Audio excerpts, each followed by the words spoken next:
बहुत ही सत्कारयोग अध्यापक साथियों, सब नूं सत श्री अकाल। वाहिगुरू जी का खालसा, श्री वाहिगुरू जी की फतेह।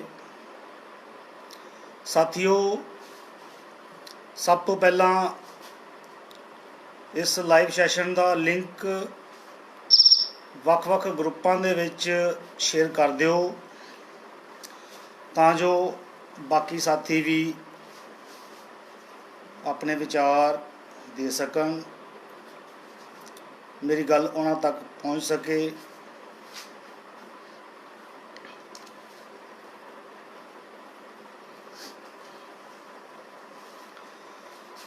साथियों, सब तो पहला तो मैं तुहानूं दसना चाहांगा कि साडे दो अध्यापक साथी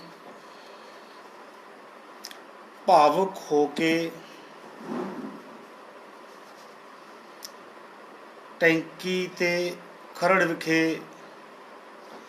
मोर्चा भखा चुके ने।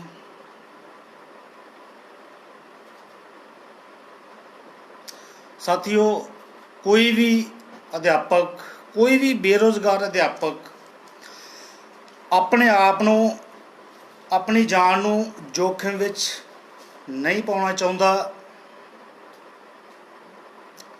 पर जद सरकारां दीयां नीतियां बेरोज़गारां प्रति माड़ियां हो जाण तां फिर अजिहे कदम जिहड़े ने वो कुछ साथियों वालों भावुक हो के चुके जाते हैं।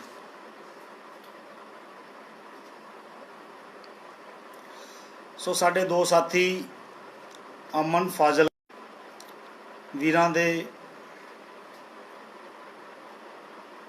संघर्ष नूं, उन्हां दी हिम्मत नूं सलाम है।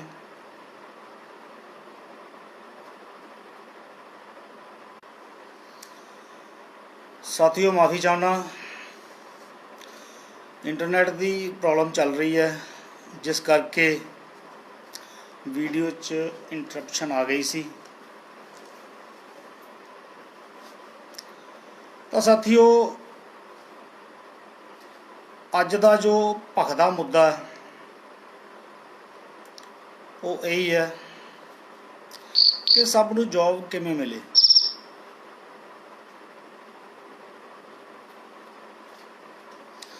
तो साथियों, सब तो पहला तो मैं तुहानूं कुछ अपने बारे गल्लां दसना चाहांगा। जिवें कि आप सब नूं पता ही है कि 28 तरीक कुछ साथी मैसेंजर कॉल करने की कोशिश कर रहे हैं। सो प्लीज़ मैसेंजर कॉल ना करो। इस वीडियो दे डिस्क्रिप्शन दे विच मैं अपना पर्सनल नंबर शेयर किया होया, तुसी एनी टाइम कॉल कर सकते हो। सो लाइव सैशन नूं डिस्टर्ब ना किया जाए। सो साथियों, मैं गल कर रहा सी 28 का जिहड़ा पिछला प्रोटेस्ट होया सी 28 सितंबर का। सो पापा जी की सेहत ठीक नहीं सी, कुछ जथेबंदी के अंदरूनी मसलियां करके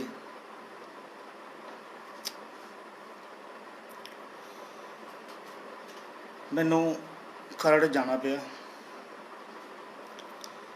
पापा जी की सेहत इन्नी कमज़ोर सी कि मैनू रात 12 बजे ही घरों मैसेज लग गया कि पापा जी ठीक नहीं, तुसी वापस आ जाओ। तो साथियों, उस वेले रातों रात निकले हैं, सवेरे 4 बजे पहुँचे हैं। आके देखा पापा जी ठीक नहीं है। असी उन्होंने हॉस्पिटल ले गए, एडमिट कराता। थोड़ी देर बाद जवाब दिता गया, नैक्सट हॉस्पिटल रैफर कर दिता गया। सो ट्रीटमेंट 4 दिन चलिया। डॉक्टर साहब ने डिस्चार्ज करता कि बिल्कुल ठीक ने। तो नैक्सट डे उन्होंने मे बी ਸੁੱਤੇ ਸੁੱਤੇ ਸੌਂ ਗਏ, ਮੇ ਵੀ ਸਾਇਲੈਂਟ ਅਟੈਕ ਆਇਆ ਤੇ ਜਿਹਦੇ ਕਰਕੇ ਮੇਰੀ ਆਪ ਦੀ ਪੜ੍ਹਾਈ ਵੀ ਸਫਰ ਹੋਈ। ਔਰ ਫਿਰ ਤੁਹਾਨੂੰ ਪਤਾ ਹੀ ਹੈ ਕਿ 16 ਤਰੀਕ ਦਾ ਪੇਪਰ ਸੀਗਾ ਤੇ 3 ਅਕਤੂਬਰ ਪਾਪਾ ਜੀ ਐਕਸਪਾਇਰ ਹੋ ਗਏ। ਸੋ ਇੰਨੇ ਮੁਸ਼ਕਿਲ ਪੜਾਵਾਂ ਦੇ ਵਿੱਚ ਮੈਨੂੰ ਗੁਜ਼ਰਨਾ ਪਿਆ। ਸੋ ਮਾਰਕਸ ਤਾਂ ਜ਼ਿਆਦਾ ਵਧੀਆ ਨਹੀਂ ਆਏ। ਸਾਰੇ ਮੈਨੂੰ ਮੈਸੇਜ ਕਰਕੇ ਕਾਲ ਕਰਕੇ ਪੁੱਛ ਰਹੇ ਨੇ। ਸਾਥੀਓ, ਮਾਰਕਸ ਦੀ ਗੱਲ ਜਿਹੜੀ ਹੈ ਇਹ ਫਿਜ਼ੂਲ ਹੈ, ਬਿਲਕੁਲ ਨਹੀਂ ਕਰਨੀ ਚਾਹੀਦੀ। ਜਿਵੇਂ ਤੁਹਾਨੂੰ ਮੇਰੀ ਚਿੰਤਾ ਹੈ ਕਿ ਜੀ ਆਪਣੇ ਮਾਰਕਸ ਦੱਸੋ ਕਿ ਤੁਸੀਂ ਲੱਗ ਜਾਓਗੇ ਕਿ ਨਹੀਂ ਲੱਗ ਜਾਓਗੇ। ਸੋ ਸਾਥੀਓ, ਮੈਂ ਤਾਂ ਸਮਝਦਾ ਇਹ ਫਿਜ਼ੂਲ ਗੱਲਾਂ ਨੇ। ਮੇਰੇ ਛੋਟੇ ਭਾਈ, ਉਹਨਾਂ ਨੂੰ ਮੇਰੀ ਬਹੁਤ ਚਿੰਤਾ ਸੀ, ਜਿਵੇਂ ਤੁਹਾਨੂੰ ਹੈ ਉਹਨਾਂ ਨੂੰ ਵੀ ਚਿੰਤਾ ਸੀ। ਉਹਨਾਂ ਨੇ ਮੇਰੀ ਆਨਸਰ ਸ਼ੀਟ ਚੱਕ ਕੇ ਤਾਂ ਗੂਗਲ ਕਰਕੇ ਸਾਰੇ ਜਿਹੜੇ ਕੁਐਸਚਨ ਜਿਹੜੀ ਹੈ ਉਹਨੂੰ ਕਰਨਾ ਸ਼ੁਰੂ ਕਰਤਾ। ਸੋ ਮੈਨੂੰ ਉਹਦੀ ਮਿਹਨਤ 'ਤੇ ਤਰਸ ਆ ਗਿਆ। ਸੋ ਮੈਂ ਨਾਲ ਹੀ ਕਿਸੇ ਵੀ ਕੋਚਿੰਗ ਕਲਾਸ ਦਾ ਜਿਹੜਾ ਸੋਲਵ ਕੀਤਾ ਹੋਇਆ ਕੁਐਸਚਨ ਪੇਪਰ ਸੀਗਾ, YouTube ਲਿੰਕ ਉਹਨੂੰ ਸੈਂਡ ਕਰਤਾ। ਮੈਂ ਕਿਹਾ ਯਾਰ ਤੁਸੀਂ ਆਪ ਹੀ ਬਣਾ ਲਓ, ਮੈਂ ਨਹੀਂ ਇਹਨਾਂ ਚੀਜ਼ਾਂ 'ਚ ਵਿਸ਼ਵਾਸ ਰੱਖਦਾ। ਤਾਂ ਜਦ ਉਹਨਾਂ ਨੇ ਮਾਰਕਸ ਬਣਾਏ ਤਾਂ 48 to 50 ਦੇ ਆਸ-ਪਾਸ ਬੈਠੇ। 2-4 ਹੁਣ ਲੀਗਲ ਜਿਹੜੀ ਓਫੀਸ਼ੀਅਲ ਜਿਹੜੀ ਲਿਸਟ ਆ ਗਈ ਹੈ, ਤਾਂ ਉਹਦੇ ਅਕੋਰਡਿੰਗ ਨਾ ਤਾਂ ਮੈਂ ਉਹਨਾਂ ਨੂੰ ਦੱਸਿਆ ਅਤੇ ਨਾ ਮੈਂ ਬਣਾਏ ਆ, ਤਾਂ ਨਾ ਮੈਂ ਬਣਾਉਣਾ ਹੀ ਚਾਹੁੰਦਾ। ਨਾ ਬਣਾਉਣ ਦਾ ਇੱਕੋ ਇੱਕ ਕਾਰਨ ਹੈ, ਅਸੀਂ ਕਿਉਂ ਬਣਾਈਏ?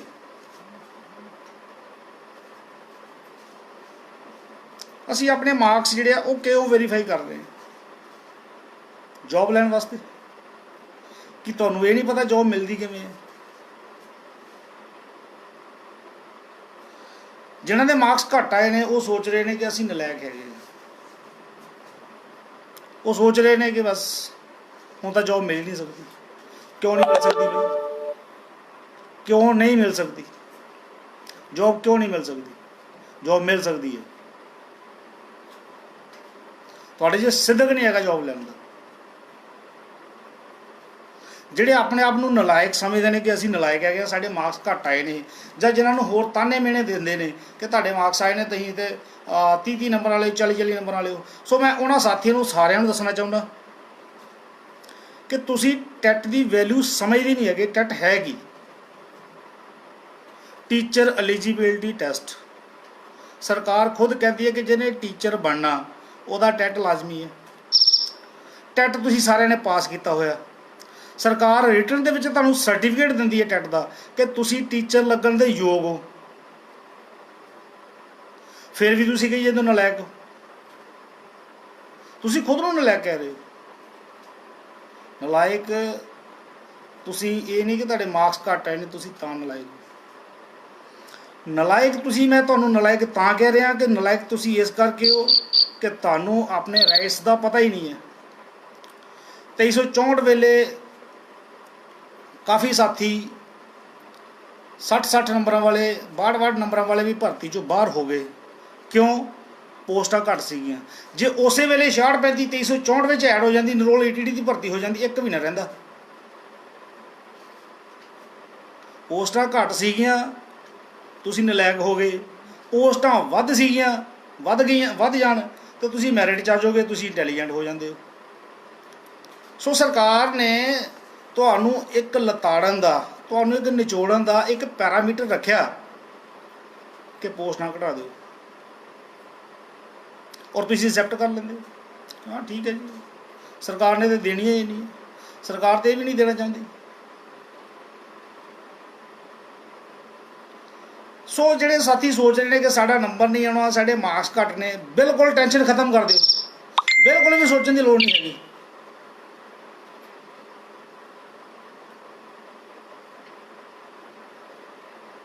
ਸਾਥੀਓ, ਮੈਂ ਮਾਰਕਸ 'ਤੇ ਭਰੋਸਾ ਨਹੀਂ ਕਰਦਾ। ਕਿਉਂ? ਉਹਦਾ ਇੱਕੋ ਇੱਕ ਕਾਰਨ ਹੈ ਕਿ ਸਰਕਾਰ ਨੇ ਟੈਸਟ ਦਾ ਲੈਵਲ ਹੀ ਉਹਨਾਂ ਕੁ ਰੱਖਿਆ ਹੁੰਦਾ ਕਿ ਤੁਹਾਨੂੰ ਇਹ ਸ਼ੋਅ ਕਰਦੀ ਹੈ ਕਿ ਤੁਸੀਂ ਨਲਾਇਕ ਹੋ। ਤੁਹਾਡਾ ਟੈਟ ਪਾਸ ਕਰਾ ਕੇ ਟੈਟ ਲੈ ਕੇ ਤੁਹਾਨੂੰ ਸ਼ੋਅ ਕਰਤਾ ਕਿ ਤੁਸੀਂ ਐਲੀਜੀਬਲ ਹੋ, ਪੋਸਟਾਂ ਘਟਾ ਕੇ ਤੁਹਾਨੂੰ ਲਾਇਕ ਸ਼ੋਅ ਕਰਤਾ ਹੈ, ਤੁਸੀਂ ਨਲਾਇਕ ਹੈਗੇ ਹੋ ਔਰ ਤੁਸੀਂ ਨਲਾਇਕ ਬਣ ਰਹੇ ਹੋ। ਬਣੀ ਜਾਓ, ਬਣੀ ਜਾਓ। ਕੋਈ ਕਹਿੰਦਾ ਮੈਂ ਸੁਸਾਈਡ ਕਰ ਲੂੰ, ਫਿਰ ਕੀ ਹੋ ਜਾਊਗਾ? ਸਰਕਾਰ ਨੂੰ ਤਾਂ ਕੋਈ ਫਰਕ ਨਹੀਂ ਪੈਂਦਾ। ਅੱਗੇ ਕਿੰਨੇ ਕਰਕੇ ਕੁਛ ਮਿਲਿਆ? ਕੁਛ ਨਹੀਂ ਮਿਲਿਆ। ਸੋ ਸਾਥੀਓ, ਗੱਲ ਪੋਸਟਾਂ ਦੀ ਹੈ। ਕਾਫੀ ਸਾਥੀ ਸੋਚ ਰਹੇ ਸੀਗੇ ਕਿ ਲਾਈਵ ਨਹੀਂ ਹੋ ਰਹੇ, ਕਿ ਸੁਰਿੰਦਰਪਾਲ ਲਾਈਵ ਨਹੀਂ ਹੋ ਰਿਹਾ, ਪਤਾ ਨਹੀਂ ਕੀ ਗੱਲ ਹੈ। ਸੋ ਸਾਥੀਓ, ਤੁਹਾਨੂੰ ਪਤਾ ਹੀ ਹੈ ਕਿ ਘਰ ਦੇ ਹਾਲਾਤ ਮੇਰੇ ਕਿਵੇਂ ਦੇ ਚੱਲ ਰਹੇ ਸੀਗੇ। ਸੋ ਕੁਝ ਕਾਰਨਾਂ ਕਰਕੇ ਮੈਂ ਅੱਗੇ ਨਹੀਂ ਆ ਸਕਿਆ, ਮੇਰੀਆਂ ਮਜਬੂਰੀਆਂ ਸੀਗੀਆਂ, ਪਰ ਹੁਣ ਪਿੱਛੇ ਨਹੀਂ ਰਹਿੰਦੇ। ਹਾਂ, ਇੱਕ ਸਾਥੀ ਕੁਝ ਕਾਹਲੇ ਪੈ ਜਾਂਦੇ ਨੇ ਕਿ ਜਥੇਬੰਦੀ ਕੁਛ ਨਹੀਂ ਕਰਦੀ, ਕਿ ਜਥੇਬੰਦੀ ਕੁਛ ਕਰ ਹੀ ਨਹੀਂ ਰਹੀ, ਪਤਾ ਨਹੀਂ ਕੀ ਹੋ ਗਿਆ। ਜਿਸ ਵੇਲੇ ਰੌਲਾ ਪੈ ਗਿਆ ਸੀਗਾ ਕਿ 2364 ਨੂੰ ਆਫਰ ਲੈਟਰ ਮਿਲ ਜਾਣੇ ਵਿਦ ਬੀਐਡ, ਸਾਰਿਆਂ ਨੇ ਕਹਿਤਾ ਕਿ ਜਥੇਬੰਦੀ ਨੇ ਬੇੜਾ ਗਰਕ ਕਰਤਾ। ਜਥੇਬੰਦੀ ਕੀਤਾ ਕੱਖ ਨਹੀਂ। ਅਗਲੇ ਹੀ ਦਿਨ ਵਿਰੋਧੀਆਂ ਦੀ ਇੱਕ ਆਡੀਓ ਵਾਇਰਲ ਹੁੰਦੀ ਹੈ, ਜਿਹਦੇ ਤੇ ਬੀਐਡ ਦੀ ਐਲੀਜੀਬਿਲਟੀ ਨੂੰ ਚੈਲੰਜ ਕੀਤਾ ਜਾਂਦਾ। ਫਿਰ ਸਾਰੇ ਕਹਿਣ ਲੱਗ ਪੈਂਦੇ ਆ ਈਟੀਡੀ ਯੂਨੀਅਨ ਜਿੰਦਾਬਾਦ। ਉਹ ਯਾਰ, ਇਹ ਜ਼ਰੂਰੀ ਨਹੀਂ ਹੈਗਾ ਕਿ ਹਰ ਕੰਮ ਤੁਹਾਨੂੰ ਪਹਿਲਾਂ ਦੱਸੀਏ ਤੇ ਬਾਅਦ 'ਚ ਕਰੀਏ। ਇੱਕ ਜ਼ਰੂਰੀ ਨਹੀਂ ਹੈ ਕਿ ਪਹਿਲਾਂ ਤੁਹਾਨੂੰ ਲਿਖਤੀ ਰੂਪ 'ਚ ਦੱਸ ਦਈਏ ਕਿ ਅਸੀਂ ਆਹ ਕਰਨ ਲੱਗੇ ਹਾਂ। ਜਿਹੜਾ ਕੰਮ ਦੱਸ ਕੇ ਕਰਾਂਗੇ ਉਹ ਕਦੀ ਵੀ ਨਹੀਂ ਹੋਣਾ। ਸੋ ਜਥੇਬੰਦੀ 'ਤੇ ਭਰੋਸਾ ਕਰੋ, ਜਥੇਬੰਦੀ ਦੇ ਸਵਾਲ ਨਾ ਚੁੱਕਿਆ ਕਰੋ। ਏਜੰਸੀਆਂ ਦਾ ਤੇ ਵਿਰੋਧੀਆਂ ਦਾ ਪਹਿਲਾਂ ਹੀ ਜ਼ੋਰ ਲੱਗਿਆ ਹੋਇਆ, ਰਹਿੰਦੀ ਖੁੰਦੀ ਕਸਰ ਤੁਸੀਂ ਪੂਰੀ ਕਰ ਦਿੰਦੇ ਹੋ।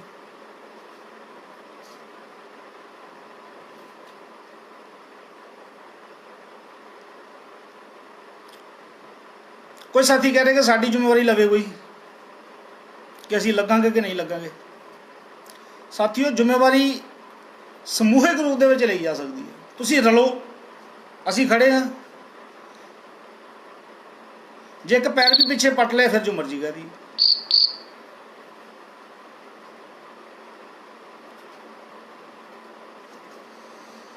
ਤਾਂ ਸਾਥੀਓ, ਹੁਣ ਮੈਂ ਗੱਲ ਕਰਦਾ, ਕੁਝ ਸਾਥੀ ਫੋਨ ਵੀ ਕਰਦੇ ਨੇ, ਗੱਲਾਂ ਬਾਤਾਂ ਹੁੰਦੀਆਂ, ਔਰ ਕੁਝ ਸਾਥੀਆਂ ਦੇ ਮਨਾਂ ਵਿੱਚ ਇਹ ਸ਼ੰਕਾ ਹੈ ਕਿ ਸੁਰਿੰਦਰਪਾਲ ਜਿਹੜਾ ਉਹ ਸਿਰਫ ਐਸੀ ਬੈਕਲੌਗ ਦੀ ਗੱਲ ਕਰਦਾ। ਸਾਥੀਓ, ਤੁਸੀਂ ਨਹੀਂ ਕਹਿੰਦੇ, ਤੁਹਾਡੇ ਕੋਲੋਂ ਘੁਆਇਆ ਜਾਂਦਾ, ਔਰ ਇਹ ਆਵਾਜ਼ ਵਿਰੋਧੀਆਂ ਦੀ ਹੁੰਦੀ ਹੈ, ਤੁਹਾਡੀ ਆਵਾਜ਼ ਨਹੀਂ ਹੋ ਸਕਦੀ। ਇਹ ਆਵਾਜ਼ ਈਟੀਟੀ ਕੈਡਰ ਦੀ ਨਹੀਂ ਹੋ ਸਕਦੀ ਕਿ ਉਹ ਇੰਨੀ ਗੱਲ ਕਹਿ ਦੇ ਕਿ ਸੁਰਿੰਦਰਪਾਲ ਸਿਰਫ ਐਸੀ ਬੈਕਲੌਗ ਦੀ ਗੱਲ ਕਰਦਾ, ਹੋਰ ਕੋਈ ਗੱਲ ਹੀ ਨਹੀਂ ਕਰਦਾ। ਸੋ ਸਾਥੀਓ, ਮੈਂ ਤੁਹਾਨੂੰ ਬਿਲਕੁਲ ਸਪਸ਼ਟ ਕਲੀਅਰ ਕੱਟ ਦੱਸ ਦੇਣਾ ਚਾਹੁੰਦਾ। ਦੱਸਣਾ ਕੀ ਹੈ ਯਾਰ, 66-35 ਤੁਹਾਨੂੰ ਸਮਝ ਲੈਣਾ ਚਾਹੀਦਾ। ਇਹ 'ਚ ਦੱਸਣ ਵਾਲੀ ਵੀ ਕੀ ਹੈਗੀ।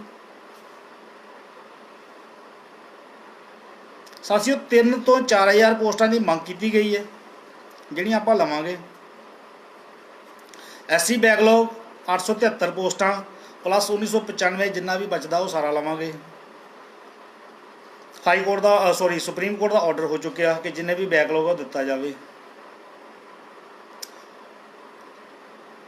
ਪੰਜਾਬ ਸਰਕਾਰ ਵੱਲੋਂ ਵੀ ਇੱਕ ਲੈਟਰ ਇਸ਼ੂ ਹੋਇਆ ਸੀ ਕਿ ਬੈਕਲੌਗ ਜਿਹੜਾ ਜਲਦੀ ਤੋਂ ਜਲਦੀ ਕੱਢਾਂਗੇ, ਪਰ ਹੋਇਆ ਕੀ, ਪੰਜਾਬ ਸਰਕਾਰ ਬੀਐਡ ਦਾ ਜਿਹੜਾ ਬੈਕਲੌਗ ਸੀ ਉਹ ਤਾਂ ਕੱਢਦੀ ਰਹਿ ਗਈ, ਈਟੀਟੀ ਦਾ ਬੈਕਲੌਗ ਦੇਣਾ ਭੁੱਲ ਗਈ।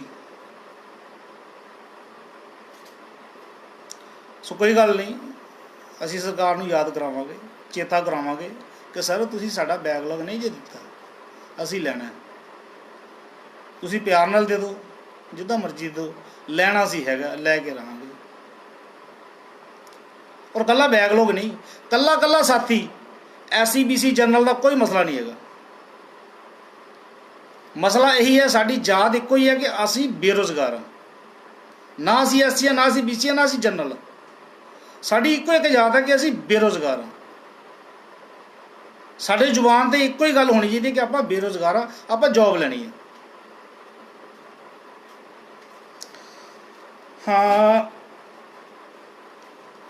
कुछ साथी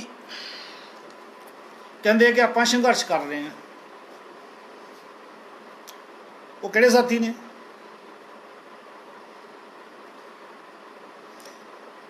पोस्ट ETT की आवे स्टे लै लैंदे ने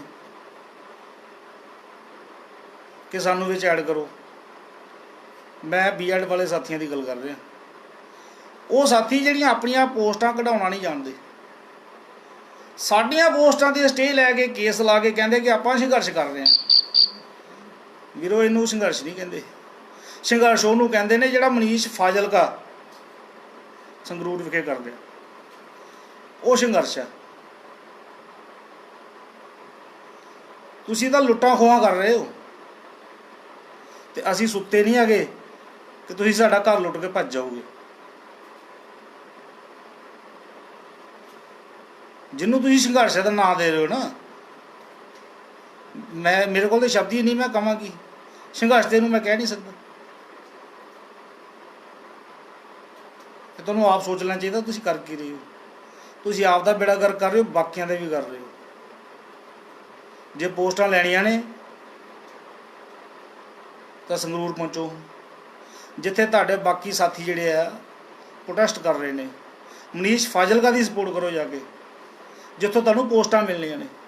आ कोर्ट केसां च आके तुसीं सोचोगे कि ETT दीयां पोस्टां ते मतलब कि डांगा ETT कैडर खावे तो पोस्टां BEd नूं मिल जाण, वो भी कुछ सलार होण। सो वो साथी मेरी गल का बुरा ना मनाउण। जिहड़े साथी BEd वाले अपना संघर्ष कर रहे हैं, साथियों मैं तुहाडे वास्ते बिल्कुल नहीं कह रहा। मैं तो मनीष फाजिलका नूं पहलां भी जिंदाबाद कहंदा सी, अज भी कहांगा, क्योंकि संघर्षी साथी हमेशा जिंदाबाद होंदे ने। और जिहड़े साथी दूसरिਆਂ ਦੀਆਂ पोस्टां ते डाका मारदे ने, वो तो मुर्दाबाद कहलाउण दे भी लायक नहीं हैगे। उन्हां नूं की कहीए? वो आप सोचण कि असीं तुसीं कित्थे बैठे हो, तुसीं किहड़ियां गल्लां करदे हो। 66-35 पोस्टां सानूं पता किद्दां आईयां, यूनीयन नूं पता किद्दां आईयां। और वो बंदे कह रहे कि पोस्टां साडियां, असीं 66-35 भी लै लियां, सरकार ने सानूं 66-35 दित्तियां। सो साथियों, अजे भी तुहाडे कोल मौका हैगा जी। मैं उन्हां साथियों की गल कर रहा जिहड़े कोर्ट केस ला के साडियां पोस्टां ते अपना हक जमा रहे ने। वो साथियों गल सुनो मेरी, अजे भी तुहाडे कोल मौका हैगा जे तुहाडा साथी मनीष फाजिलका मौत के मूँह च बैठा हैगा, तुहानूं आवाज़ां मार रहा, उसदी जाके सपोर्ट कर लो, नहीं तो तुहाडे पल्ले कक्ख नहीं जी पैना। गल याद रखियो जी। सरकार ने तो पहले ही दो फड़ करने की कोशिश की बेरोजगारों ने। सो साथियों, ये सी संघर्ष की गल। हुण कुछ साथी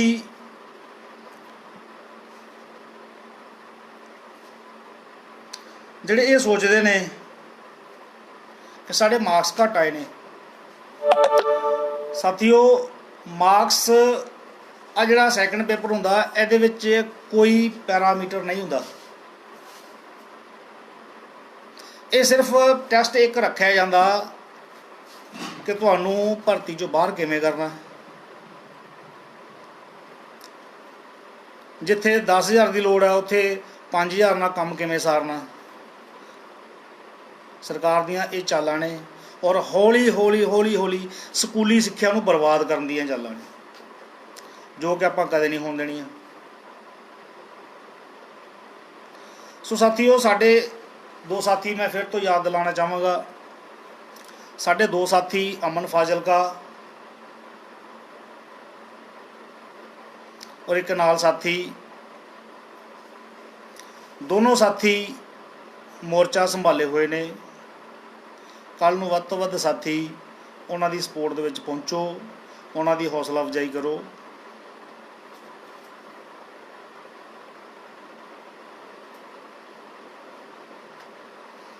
सो साथियों, एक गल मैं होर कहनी चाहांगा।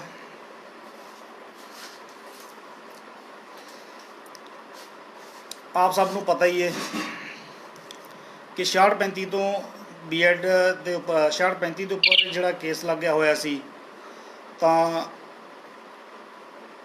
ਬੀਐਡ ਨੂੰ ਡਿਫੈਂਡ ਕਰਨ ਲਈ ਆਤਮਾ ਰਾਮ ਜੀ ਕੋਲ ਇੱਕ ਕੇਸ ਲਗਾਇਆ ਗਿਆ ਸੀ ਔਰ 3.5 ਲੱਖ ਰੁਪਈਆ ਜਿਹੜਾ ਅਜੇ ਉਹਨਾਂ ਦੀ ਫੀਸ ਜਿਹੜੀ ਹੈ ਪੈਂਡਿੰਗ ਹੈ।